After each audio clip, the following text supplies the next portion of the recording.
What's up, everyone? Nick from Comic Culture here. Time for another key comic flip through, continuing the Teenage Mutant Ninja Turtles Eastman and Laird Mirage run. We're going to go into book number 2. I covered book number 1 already. You can find it in the key comic flip through playlist if you've missed that one. Be sure to check that one out. Book number 2, we have a subsequent printing, not a first print, with that awesome wraparound cover showing off exactly the plot or the story behind this issue here. We have April. We have some turtles, and we have Mousers in the sewer. Let's break this down right now, see what's going on. 1986, Eastman and Laird kicking ass yet again. Kiss your butt goodbye. We have Raphael with a big splash page right here to start off with. Awesome stuff. And this is kind of an amazing book. I love the artistry in here. There's just so much grit and so much stuff everywhere. It's just kind of remarkable. It actually sets the tone. They're in like a makeshift sewer, right? They're trying to do their best to make it like a home. Of course, everything's going to be like grimy and dirty and whatever. And I think that really comes across in the art style here. We have Splinter and we have Leonardo chilling out on the couch right now. Leonardo's reading Dune. Eastman and Laird are really big into like science fiction and stuff, and it's always fun to see like the book spines here. A lot of encyclopedias, a lot of history stuff, which makes sense because Splinter's trying to orient our turtles here to like the real world, right? Trying to get them acclimated. We have Raphael and Michelangelo hanging out over here doing some sparring in the other side of the living room. And then, of course, we have Donatello chilling out, doing some circuitry work, things like that. And there's also some like Cerberus comics and things like that on the floor. So pretty cool little Easter eggs all over the place. Really awesome shot. Nice double page spread to kind of start things off and get our story going. So they're sitting here watching the evening news. We get introduced to a character called Baxter Stockman. Baxter Stockman's actually a scientist, and he's kind of like an evil madman at the same time. We're going to explore that a little bit later. April O'Neil, his assistant, which is a little bit different from the cartoon show. She was like a reporter and whatnot, but April's actually an assistant to Baxter Stockman in the comic book series, and he's introducing this new technology he created called Mousers. And so he's being interviewed by the evening news, and they're like, well, what is this new technology? And so there's a rat problem, obviously, in New York City. And so these little units will run around, and he shows off this maze that he has, and this Mouser unit will actually eat rodents. And so, of course, Splinter's over here watching this like, oh, crap. This is something that we're going to have to think about, and, I'm going to meditate on that, so more to come on this. And so everyone's kind of just intaking this. He's got like this devilish grin right here while he's being interviewed. And of course, as this is going on, we have our sparring going on in the living room right next to the TV. And of course, everyone's like smashing stuff. And so Splinter needs to go somewhere a little bit more quiet to meditate, which is what exactly what he's going to do here. And then we actually move on over to April talking with Baxter Stockman about how it's funny that there's all these bank heists going on right now, and that the reports are saying that the banks are being robbed from like inside the vault. Like whatever it was cutting through the steel and the rock and just getting right to them. And she's actually kind of curious about like, wow, what can actually do that? Do you think maybe our Mouser units could possibly have done that? And Baxter kind of brushes it off real quick and says, how can that possibly be true? Because me and you are the only ones that have the power or the know-how to program these robots, and so nobody else could do that. So, it can't be true. But eventually he actually reveals to her this like secret of his, takes her down this secret elevator, past the subfloor, goes through the special security process, and she's really on alert right now. Like, security check for what? What is this? How can we go down further than the basement level?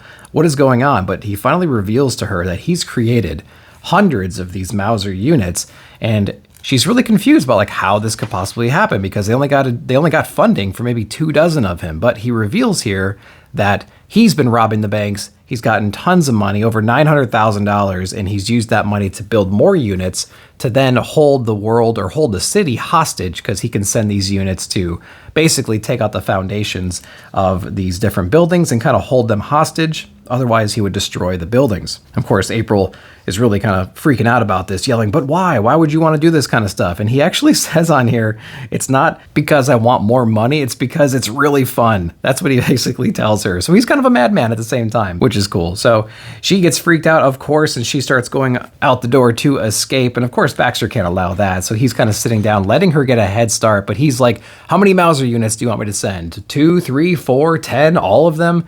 Like, this is going to be really fun. one, good luck. And he actually pushes a button, setting her through a trapdoor into the sewer system down below. And then he sends his Mauser units out to finish the job. And so she's kind of trying to escape. Meanwhile, she's on camera the whole time. He's got these weird like body scans of her, apparently through the technology that he has to monitor the sewers.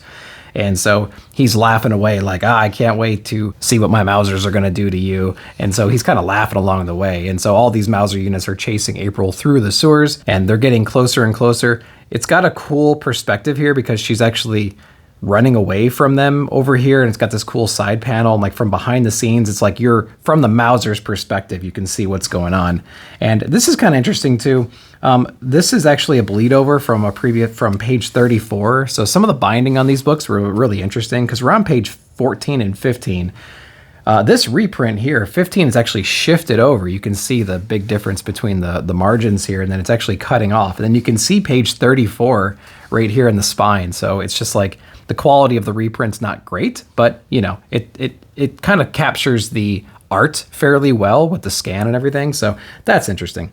But anyways, we do get our Mausers right here, and it's like a classic sci-fi or classic monster horror perspectives. You know, we got our damsel in distress running away. We got this behind shot, like from their perspective. We get this overhead of this impending doom, right? Because here they are. She's tripped over the pipe. There's always a pipe, you know. She's at their mercy. Here they coming in for the final kill. And then, of course, we get saved by mysterious foes. We get the staff across the head. We get one of the heads getting cut off, and we get a sigh through apparently like their eye or something like that, and she shrieks.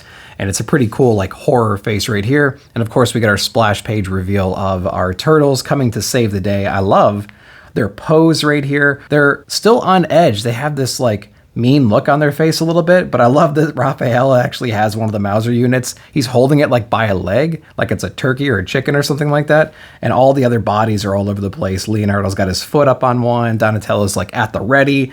And we get this cool perspective shot from behind April into the turtles. And I think that's really awesome how they captured that essence right there. Of course, she faints like one would do if they're being chased through the tunnels by some killer robots, and was saved by giant ninja turtles. And she actually wakes up with Splinter and some of the other turtles here. She's asking what's going on. She gets a quick introduction to some of the turtles right here and Splinter. And this is a really funny scene down here. He's like, well, how did like a rodent train a bunch of turtles? Like, what's going on here? And it goes, ours is a long story though, from Splinter. And then we get this little like spot right here where it's just what we saw earlier, kind of like one of these little splash page moments right here, but it's a single panel, and it says the origin story of Splinter and the Turtles, see issue 1 of the Teenage Mutant Ninja Turtles 1 hour later. What a fantastic story, April says. And I think that's like so funny because, like, you know, back in the day, Marvel wise, we had like origin stories every other issue, every 3 or 4 issues, because hey, every issue might be someone's first issue, so we have to retell the origin story constantly. This book here is like, you know what, if you want the origin story, go read issue number 1. And April's like, what a fantastic story. So I thought that was really cool that they did that kind of thing and whatnot. And so they're just kind of hanging out still. April's trying to get her bearings. Of course, she's covered in all sorts of, you know, sewer gunk and everything like that. But back on the news again, because apparently they have TV on all the time, there's this random person that shows up on here, and he's asking for all this ransom money. Now he's shrouded in like this shadow down here, but of course April knows that immediately that is Baxter, and he's going over his plan right here that he explained to April before. He wants $1 billion from major New York City businesses, things like that. If you don't do it, I'm going to crumble the foundations of your buildings. I want $20 million from the World Trade Center, stuff like that. You have until, you know, this time tomorrow or 3 p.m. tomorrow to do this, and to show you I mean business, I'm going to topple one of the buildings right now, just so you know that I'm legit. And of course, we see that play out right here. And I like this progression panel right here. The reporter saying, well, I guess that's a wrap. You know, I mean, it's past that time and nothing's happened yet. And all of a sudden this building collapses around them, immediately sending the turtles into like response mode right here. Of course, April can't believe that Baxter actually did it, but the turtles are arming up and ready to seek some revenge and save the city. So that's where we're headed to next. Now we go back over to Baxter in his lab, you know, just kind of like raking in the money, you know what I mean? Enjoying all the carnage that he had. And then we get the turtles running in as well through the sewers, using April as like a guide to get back into the lab where she came from. And they actually get the sneak on him. And This is a really cool panel as well. He's like, eh? And he sees his blade coming up from behind, obviously from Leonardo. And so he is not exactly too worried. He actually says, who are you? How'd you get in here? And April reveals, hey, they came with me. And, to his surprise, April's still alive. He thought that, she was lunch for the Mauser units, although I'm surprised he didn't know they were destroyed from the turtles because he had like radio communications from them and they never showed back up. Anyway, little plot hole there, but he gets apprehended and April's trying to figure out a way to shut down the Mauser units.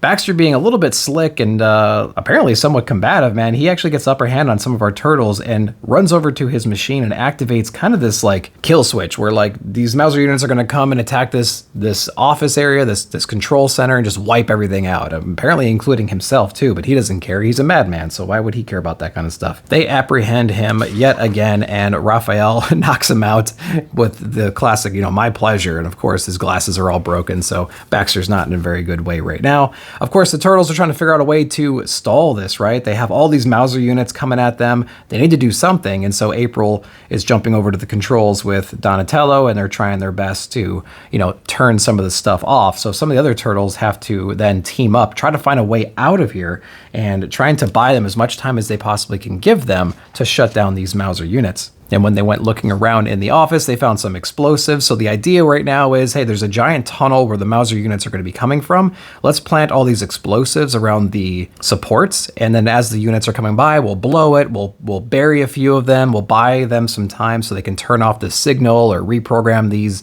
Mauser units, whatever they're going to do. So we're going to do that. And that's exactly what's going on.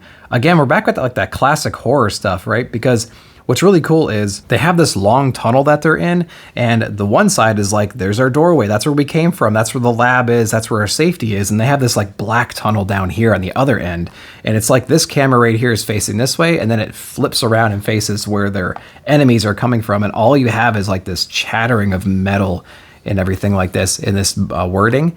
And there's this approaching army of these Mauser units, and they're trying to take on some of them while they're setting up the explosives. But when they get them all said and done, they're going to run back a little bit and explode the tunnel, burying a bunch of Mausers and almost themselves as well, doing what they were set out to do to begin with. And as they're coming out of the rubble, our turtles are just beating the crap out of them. Here's Michelangelo taking them out one by one as they pop their heads up out of the rubble. And we get Raphael and Leonardo as well doing the best they can do. And of course, they're just talking about like different ways of disabling this. Hey, maybe we can shut off the radio signal if that radio signal is coming from this room.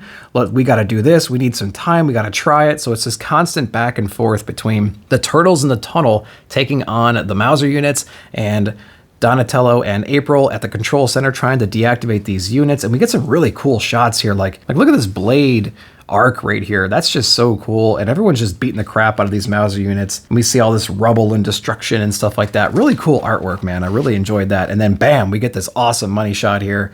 This double page spread. I think this is page 34 and 35. So this is where that bleed came through previously because it went all the way to the seam. And so this is just a really cool shot. A lot of cool stuff going on. I tried to look in here for like Easter eggs and whatnot, but I don't think there's anything in here. Although, who knows? There's so much stuff going on in this panel, you can't really see it. But I love that hallway perspective. It's just so cool how it widens out like that. It's just carnage everywhere. They did a really good job of doing these double page spreads. And then, of course, there's just too many of them, right? They're going through the rubble. There's only so much they can do to stop them at this point. And so they have to retreat back down the hallway, back inside the room.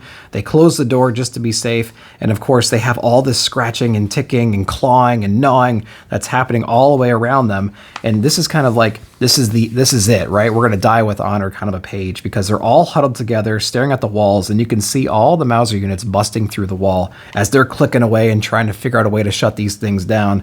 And then they actually bust through, the electricity goes out, and all you hear is like bang, thud, crash, tink, wah, slash, whack, everything. And then it goes to silence. And then finally, when all that is all said and done, Leonardo lights a match, and we see that all the Mauser units have been taken out, and they essentially have saved the day. So they found a way to apparently cut those Mauser units off right at the last minute. So that is the end of issue number 2. Doesn't really lead anywhere. We have Baxter, he's been knocked out. We have the Mauser units destroyed. We still don't have Shredder. Shredder's still dead technically in this series. And we have our Turtles meeting a new ally with April, who was like an assistant for Baxter, which is a pretty cool change to what most people know probably. Of course, we got our classic little pinups and stuff like that, this little t-shirt iron-on, metal miniatures, things like that. We got some Mirage news from the gang, and then we have some like Sunday morning paper, cartoon strip kinds of things in here involving some of the Turtles from another artist, and we have our pinup page at the end. So that was really cool. I love this cover. This cover is just so awesome. I like cover A's as well, but like they're a little bit too expensive, especially for the first, 3 issues or so. And yeah, this was just really cool. I just love that look. Great issue. We got to meet April, which was great. Baxter Stockman, which was awesome too. We got some Mauser action. A lot of cool stuff happening in these early books. I hope you appreciated that. Let me know down below what your memories are of the comic or of the show, of the movies. Dying to know that kind of stuff, so let me know down below in the comments. While you're down there, hit that like button, hit the subscribe button, and check out my playlist for other key comic breakdowns. Thank you so much for watching. See y'all later.